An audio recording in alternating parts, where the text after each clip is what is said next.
Alors bonjour à tous. Moi je suis là pour vous présenter l'IGN, l'Institut national de l'information géographique et forestière.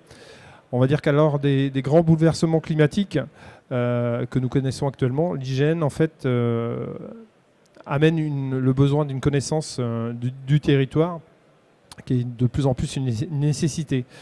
Les cartes ont l'avantage de pouvoir montrer des phénomènes complexes qu'on voit visibles ou non. Elles invitent aussi à agir, à interagir, à prendre des décisions, ce qui a amené l'IGN à revoir ses priorités et de faire des cartes des alliés précieux pour aider la nation à prendre des décisions en fait, liées à ces changements climatiques.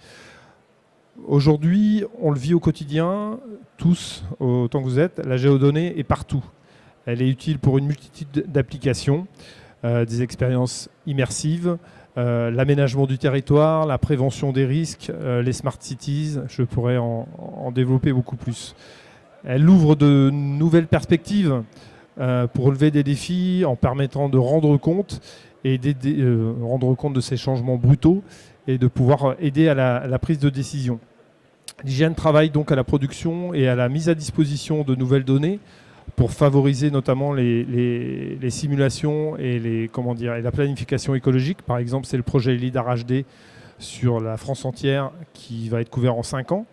Il automatise ces processus de production pour pouvoir monitorer plus facilement et plus rapidement les évolutions du territoire. C'est par exemple l'occupation des sols. Il y a eu une intervention ce matin par Boris Vatrolo en tout début de salon. Il enrichit également ses capacités d'observation en croisant différentes sources de données avec nos différents partenaires.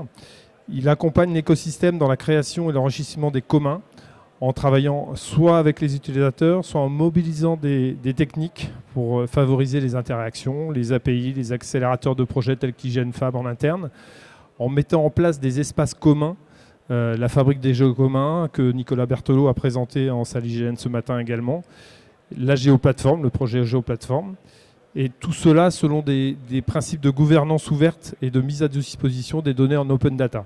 Depuis le 1er janvier 2021, l'ensemble des données IGN sont en open data et gratuites.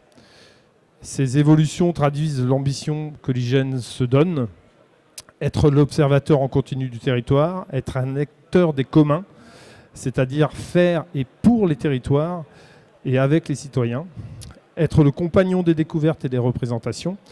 Et puis également, pour parvenir à tout ça, l'IGN peut compter sur le recrutement de 150 nouveaux talents dans des métiers liés à l'intelligence artificielle, à la data science, à la gestion des grands projets, tout ça avec un budget en hausse et la mise en place de nombreuses feuilles de route autour de l'IA, de la géolocalisation, des mix technologiques.